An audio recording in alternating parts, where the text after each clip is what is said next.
உலகம் முடிகிற வரைக்கும் நான் உங்களோடு கூட இருப்பேன் என்று சொன்ன ஒரே ஒரு தெய்வம் நம்முடைய ஆண்டவராகிய இயேசு கிறிஸ்து. உலகத்துல எதுக்கும் கேரண்டி இல்ல. ஒரு பால் குக்கர் வாங்க போனீங்கன்னா நல்லா கவனிங்க, கேரண்டி கொடுக்கறாங்க.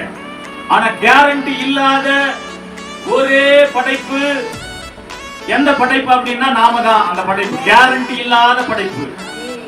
பால் குக்கருக்கு கேரண்டி இருக்கிறது, ஆனால் உங்களுக்கும் எனக்கும் கேரண்டி இல்லை. இந்த கேரண்டி இல்லாத மனிதர்களை பார்த்துதான் ஆண்டவர் சொன்னார், உலகம் முடியும் மட்டும் நான் உங்களோடு கூட இருக்கிறேன். ஆமென் சொல்லுங்க. உலகம் முடிகிற வரைக்கும் நீங்களும் நானும் இருப்போமோ தெரியாது, ஆனால் ஆண்டவர் இருப்பார், நம்மோடு இருப்பார், நம்முடைய பிள்ளைகளோடு இருப்பார், நம்முடைய பேரன் பேத்திகளோடு இருப்பார், நம்முடைய சந்ததிகள் சந்ததிகள் சந்ததிகள் எல்லா சந்ததிகள் வரைக்கும் ஆண்டவர் இருப்பார். ஆமென். அல்லேலூயா. ஆண்டவருடைய பிள்ளைகளை நன்றாய் கவனியுங்கள். அதுதான் சொல்ல வரேன், கேரண்டி இல்லாத வாழ்க்கை. இந்த கேரண்டி இல்லாத வாழ்க்கையில ஆண்டவரை மட்டுமே நாம் உயர்த்தி கொண்டு போய்கிட்டே இருக்கணும். வாழ்க்கையில போய்கிட்டே இருக்கணும். அந்த ட்ராக்ல அந்த ஒரு நம்ம பிரயாணம் பண்ற அந்த ட்ரெயின்ல, ஏதோ ஒரு பஸ்ல, ஏதோ ஒரு விமானத்துல போய்கிட்டு இருக்கணும், போய்கிட்டே இருக்கணும். அதுதான் நம்முடைய பிரயாணம்.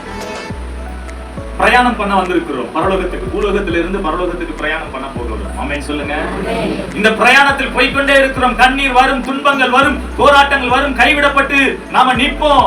நம்ம நேசித்தவர்கள் நம்மை பார்த்து சொல்லுவாங்க, உன்னை கைவிட மாட்டேன்னு சொல்லுவாங்க, ஆனா கைவிட்டு போயிடுவாங்க. உனக்கு உதவி செய்வேன்னு சொல்லுவாங்க, ஆனா உதவி செய்ய மாட்டாங்க.